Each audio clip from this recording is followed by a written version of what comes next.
Let's get into the latest in the world of sports as well as the previews ahead of this weekend. Big games coming up in the English Premier League. That is Manchester United, Liverpool on Sunday. A very big game you cannot afford to miss. Well, the Ghana Super Cup would also be coming. The Champions of Champions, Waterman Summer Takes, that would also be played. But high on the table, Carlos Alcaraz has been defeated. Cristiano Ronaldo awarded at the UEFA Champions League draw, the new format. And Otoado names his Black Star squad for the AFCON qualifiers against Angola and Niger. That is to the swish of the net. We've got it covered here on Sunrise. Let's get the show on the road.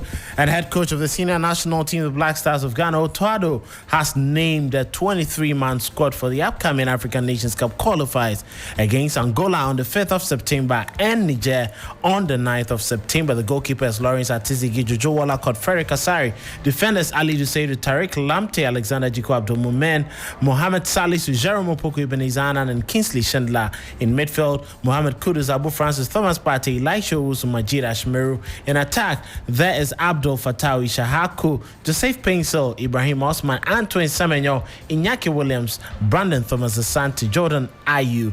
They are the attackers for Otoado's men for the two big clashes. Here is sports journalist Philip Sicho on his thoughts of the Black Star squad. Well, I think it's one that speaks of consistency and continuity from the coach. I think the squad is not very different from the one that he named the first time he got the job full-time. You know, a lot of the players were there the last time and they are here again. I have a feeling the coach wants to work with a group of players and keep the consistency and continuity going, build strong telepathy, build strong cohesion amongst this group of players that he's been calling since he had a job full-time. So that is from Philip Sicho. Now, Otoado did not name captain of the team Andre Ayew in his squad. This marks the second consecutive time that Ayew, Ghana's most capped player with 120 appearances and 24 goals, has been excluded from the team. A decision that is sure to ignite discussion among sports fans and football analysts alike. Here is Otoado's explanation for leaving the captain out. Also for that, so we're looking 1, 2, 3 years ahead, and we have to build a squad for that. And I don't want to repeat myself. I said it the last time. The reasons why we choose some maybe younger players or some other players to come into the squad, and we're building up. And I think we did quite well the last time, even though it was very, very tough. And I know the next games are even going to be tougher because everybody expects us to win. It's going to be tough, and we might also get some knockbacks, but this is the way it is in football, and we're looking a little bit longer. We're looking for long-term development, and that's why we decided also last time not to invite Andre. So that is Coach Otoado. It looks like he wants a very youthful team, the reason why Andre wasn't called. Michael Otieje, who is the general manager for Media General Sports, has his thoughts on Andre Ayew's exclusion. I like that Thomas Partey is coming back into this team in better confidence, given the way that the season has started. And I like that overall there is a certain sense of continuity with the squad, so hopefully they should come out well.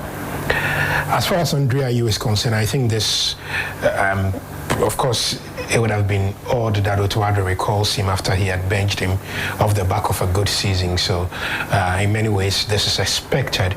But I also think that this is almost suggestive of the fact that Andre Ayew needs to double up whatever effort he has to make in order to get back into the squad. I've always said that you can discount him completely, but having not played for any club side, no proper pre-season, no involvement in competitive games, this would have been odd if he was in there.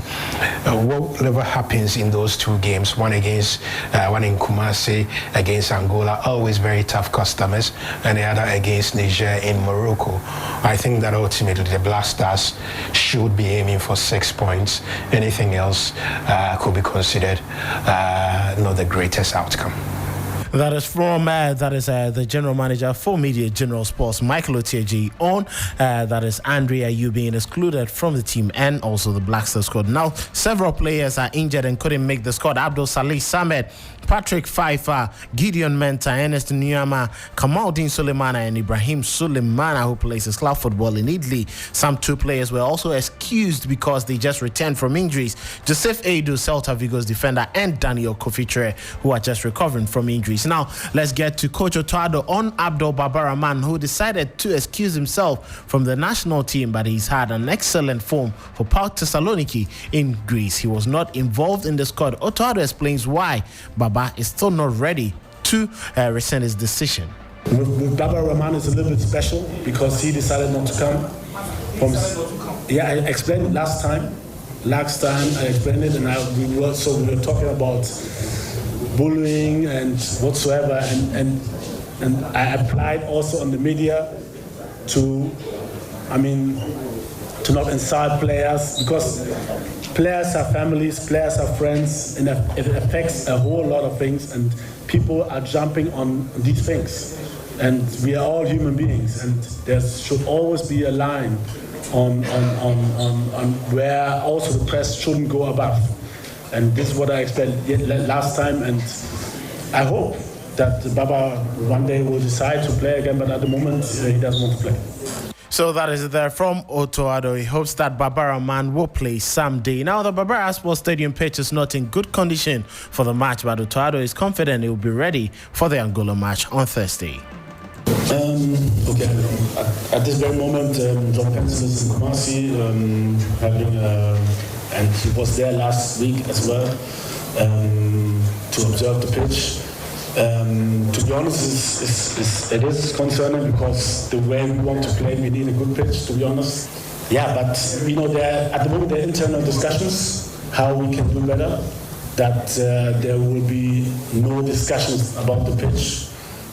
We want our players to be happy, to make everything possible to do their best on the pitch, and therefore we have to do a little bit better, I think, or much more better to prepare the pitch as best as possible. And I think as a FA in general, and all the people who are involved in the pitch preparation, but also in the maintenance of the pitch, we have to, we are in discussions at the moment even to discuss things, how to prepare things better, and I know it's difficult.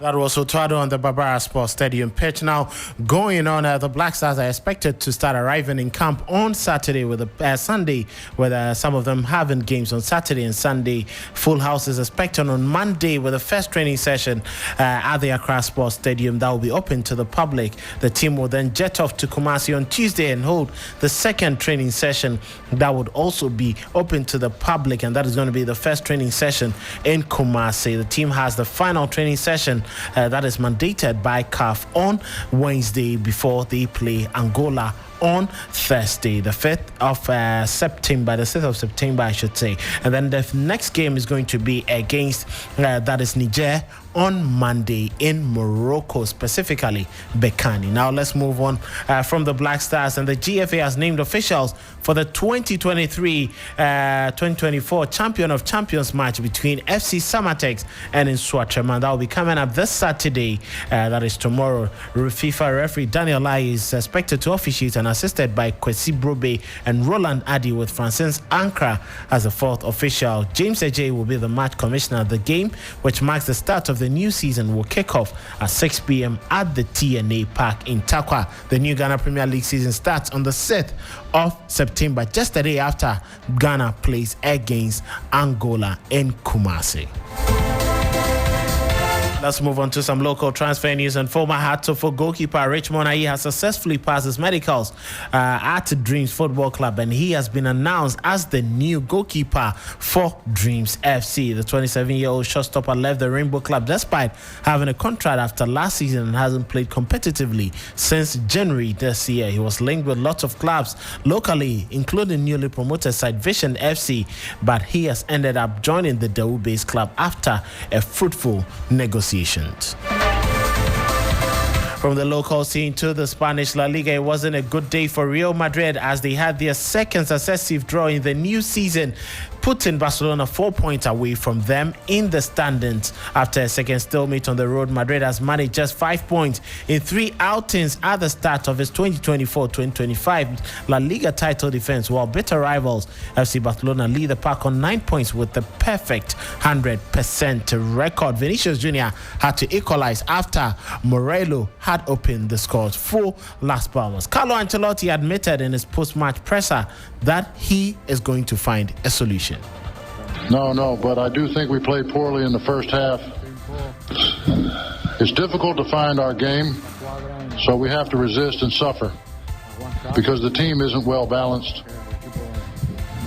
We're playing very slowly, and it's taking us a lot of effort to recover the ball. Basically, we're not balanced.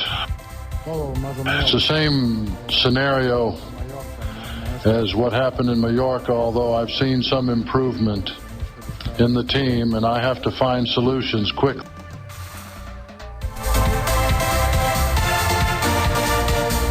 Well, he needs to find solutions very quickly now to the UEFA Champions League draw. And this season is going to mark the first time in 21 years that a new format is being introduced for Europe's top club competition. For the previous 21 seasons, 32 teams qualified and were drawn into 8 groups of 4. The top 2 teams going through to the round of 16 with the third place dropping into the UEFA Europa League and 4th eliminated from Europe. So this is the new phase of the UEFA Champions League. Yesterday, the draws were held, and pot 3, as you can see, there are clubs in there. There is Feyenoord, there is Sporting Lisbon, there is PSV, there is Dynamo Zagreb, there is Salzburg also in there. And then, so that is the draw, as you can see. Salzburg, there is Lille, there is Red Star Belgrade, there is Young Boys, and Celtic. As you look at the draw now, it means that 8 teams, each club is going to play against 8 teams. So you have 4 home matches and you have 4 away matches. It's just a one-off game that you play in this particular stage. So once you finish with that, 36 teams have been drawn. So the teams that are going to place number 1 to 8 will qualify automatically for the round of 16. And for the teams that will place 9 to 24 would have to play playoffs. That would ensure that we have 8 more teams joining the 8 who qualified by virtue of being top in the table. So the 16 teams in positions 9 through to 24 will play in the knockout phase in February to earn a place in the round of 16. Now the top 8 go straight into the round of 16 that will be played in March. Also new for this year is that it is no longer a possibility that you have the opportunity to get into the Europa League. So teams that will place 25 to 36 automatically eliminated. And if you play the playoffs and you are beaten, you also drop off in there. So that is the new format for the UEFA Champions League. From the knockout phase, playoffs onwards, the competition will now revert to the 2-legged format through to the semi-finals, and the traditional 1-legged final will be played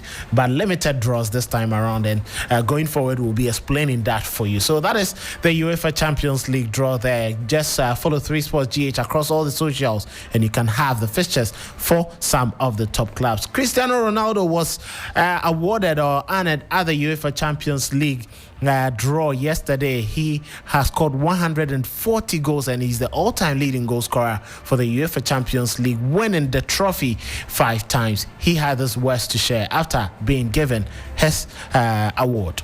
Our motivation, when you listen to the music, you're turning on. You know, it's crazy, and for me it was special because I win so many times and the goal scored. Everything that, as you know.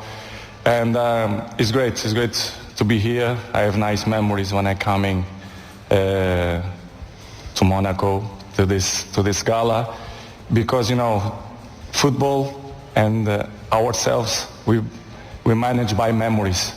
Our lives is memories. So I have very, very good memories. I'm not regret what you say. You never know. Football, you never know what's going to happen. But let's see the future brings. Let's see what the future brings. Cristiano Ronaldo hoping that he returns to Europe to play the Champions League once again. Now Chelsea advanced in the Europa Conference League despite losing 2-1 to Servette in Geneva. Christopher Nkunku's early penalty and extended their aggregate lead, but Servette fought back with goals from Gil Minot and Crivelli. Chelsea's 2-0 first leg win ultimately secured their progression. But the transfer window is ending today, and Jadon Sancho continues to be linked with the move to Chelsea before the transfer deadline day. And Blues boss Enzo Maresca is certainly keeping his cards very close to his chest. He doesn't want to reveal anything. If we have to sign a player just for sign, I don't want. But if we can sign a player that they can help us, for sure I want. So Jadon is not our player. I know Jadon very well from many years already from City. I know him very well, but he's not our player. So we're gonna see. We see what's happening. They are going to see what is going to happen. A lot of transfer news going on. 3 Sports GH has you covered on all the socials. You can just follow us and you can follow the transfer deadline deals. Now, coming up, some matches today. Inter Milan will be playing against Atalanta, and at 4:30, Venezia will play against Torino. Inter's game is at 7:30. Tomorrow in the English Premier League, Arsenal against Brighton. Early kickoff. There is West Ham against Manchester City at 4:30. Leicester against Aston Villa. There is Nottingham against Wolves. Ipswich against Fulham, and then Brentford against Southampton. Everton against Bournemouth. In the La Liga, Barcelona play against Real Valladolid. Athletic Club against Atletico Madrid. There's Espanyol against Rayo Vallecano, and Leganes against Mallorca. Valencia against Villarreal. So these are the games. FC Bayer Leverkusen will be playing against RB Leipzig at 4:30 on Saturday. Werder Bremen against Borussia Dortmund also at 1:30. Very big games coming up in the Italian Serie A. There's Napoli Parma at 6:45, and the Lazio AC Milan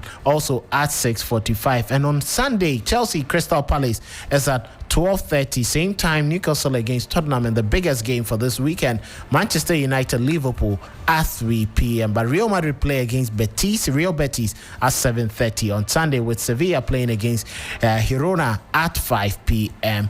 in that game also. So very big games. FC Bayern Munich play against Freiburg on Sunday at 3:30 p.m. Juventus Roma, very big clash in Rome. That will be in Turin at 6:45. So these are some of the big games that will be coming up this weekend. Let's get into the Rome Diamond League, and the world's best track and field athletes, including 9 Olympic champions, will head into the Italian capital for the 13th round of the 2024 Diamond League. Well, 4 of the men who line up were Noah Lyles won gold in a thrilling 100 meters Olympic final are expected to reunite at the Golden Gala. Pietro Menia, Jamaica's silver medalist Kishane Thompson, USA's Fred Kelly, the bronze medal winner at the Olympics, Italian Tokyo 2020 Olympic champion Marcel Jacobs, and Botswana's 200 meters Olympic hero Letsile Teboho, who was set in the 100 meters, will all be in Rome. Letsile Teboho believes he can be the face of athletics, but he still respects Noah Lyles. Even today, I'm still not the face of athletics. I saw Ray's interview. He said Noah changed the sport, which I believe he did. I haven't changed anything. I just came in and won the gold medal. That's all that I did. But he has been there and consistent throughout the years. So I think after being consistent also, I would say I could be the face of athletics. But when you talk, you would say, no, he won the Africa's first gold medal. But in reality, we know if there's somebody who could be there, it's still Noah. I mean, I chose this career, so I'm still not tired. Letsile Teboho hoping to make Africa proud once again this evening, but the Diamond League will be much interesting. Letsile Teboho, there is Fred Kelly, there is Marcel Jacobs, and then Kishane Thompson. Now to the Paralympics, and Frederick Asso once again sets Ghana and Africa's record at the Paris 2024 Paralympic Games in paracycling track men's 400 meters individual pursuit qualifying results with a time of 6 minutes 30.071 seconds. He is the only African track paracyclist at the event, representing both Ghana and the continent. So that was great from Frederick Assau, making Ghana and Africa proud again. So that is it there. The Paralympics is still ongoing, and just like I told you, 3 Sports GH has you covered on all cycles. You can follow us for a lot more. Thanks for joining us this morning on Sunrise. Remember to rise and shine with us again for your daily dose of sports excitement on Monday, but on Sunday at 6 p.m. there is Sports Ultras. Thanks to Frank Champon and Amaka for the production. It's a Friday. Helena Piambovo, what are we doing? I wanted to catch you before you left the studio.